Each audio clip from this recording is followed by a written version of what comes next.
All right, class, settle in. Before we jump in, I want you to do something for me. Just take a second and think about a time, maybe here at school, maybe somewhere else, when someone, a friend, a teacher, said something that made you feel totally, genuinely seen. Got it? Now hold on to that feeling. Think about it. How did that change your day, your mood? We're going to unpack that exact feeling today. And that's exactly what we're diving into. Today's whole lesson is about how we can become leaders as lifters. It's about learning how to create those moments for other people, and by doing that, build a really amazing culture of appreciation right here. Okay, so here's the game plan for today. First, we're going to dig into why this stuff matters so much. Then we'll get into the art of recognition, the how-to. After that, we'll shift from just talking to actually doing, and we'll wrap it all up by connecting it to what it means to be a real leader. So let's get right into it. Part 1 is all about getting to the bottom of that feeling you just remembered. Why is a simple moment of recognition so powerful? It really boils down to 3 huge things. First off, it literally boosts our well-being. No joke, our source material explains that when we get positive recognition, our brain releases chemicals like dopamine, that little hit of happiness. It actually lowers our stress. Second, it makes our relationship stronger. It builds trust. And when you put all that together, the entire school climate gets better. It just feels like a more positive, more supportive place to be. Okay, so we get it, it's powerful, but how do we do it well? That brings us to part 2, because giving recognition that actually means something, it isn't just a nice thing to do, it's a skill, it's an art, really, and it's something anyone can learn and get great at. So what's in our toolkit? It all comes down to these 4 principles. For recognition to really land, it's got to be specific, authentic, timely, and personalized. Being specific, that shows you actually noticed. Being authentic, that means you're not just faking it. Timeliness makes it hit harder. And personalization, that shows you actually thought about the person. And check this out. This makes it super clear. You're smart. I mean, it's nice, but it's kind of generic, right? Now look at the other one. It's specific. It's about explaining the concept and drawing the diagram.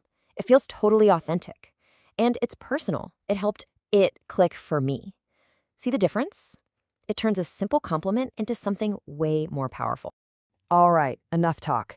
Theory's one thing, but making it happen is another. So in this next part, we're going to take this from just words on a screen to actual action. Let's get our hands dirty. Okay, first scenario. And we have all been here, right? You're in a group project, and there's that one person, they don't say much, but their work is always top-notch. So what do? How do you recognize them in a way that feels good for them? And this is where it gets interesting, right? This is all about that personalization piece we just talked about. A big, loud, public shout-out might actually make this person super uncomfortable. So maybe you just acknowledge their specific work to the rest of the group. Or you could send a private message. Or even let the teacher know.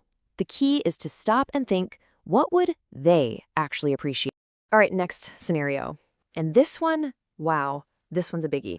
Your friend went for it. They put in all the hours, they prepped like crazy for the lead role, and they didn't get it. Because let's be real, it's not always about the win. So what now? And that right there, that's the heart of it. When we make a point to appreciate the effort, the courage, the simple act of trying, that's how we build a culture that's resilient. That's how we create a community where it's okay to take a risk, to be brave, and even to fall short, because your friends will still be there to pick you up. And that feeling of building something better together, that brings us to the final part of our lesson. And honestly, it's the most important one. This is about your role in our community. So let's just throw out the old definition of leadership for a second. It's not about a title. It's not about being the loudest person in the room. Leadership is a choice you make. It's the daily, intentional act of making other people feel valued, feel seen. It's really just about lifting people up. Simple as that. So I'm going to throw this question back at you. It's straight from our worksheet. Think about it.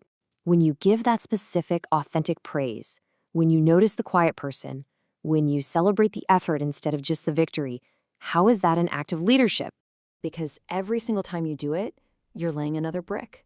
You're literally building a stronger, safer, more connected community for every single one of us. And don't ever think this stuff is small. These are the building blocks of the kind of school we all actually want to show up to every day. All right, so as we wind down, here's your homework. But it's not for me, it's for you. This is your closing commitment. I want you to decide right now on one small, totally doable change you're going to make. Will you make a point to thank one person this week? Compliment a friend on how hard they're working. Just pick one thing. Because at the end of the day, that's what this is all about. In a world where it can be pretty easy to tear people down, you have a choice. You can choose to build them up. Choose to be a leader.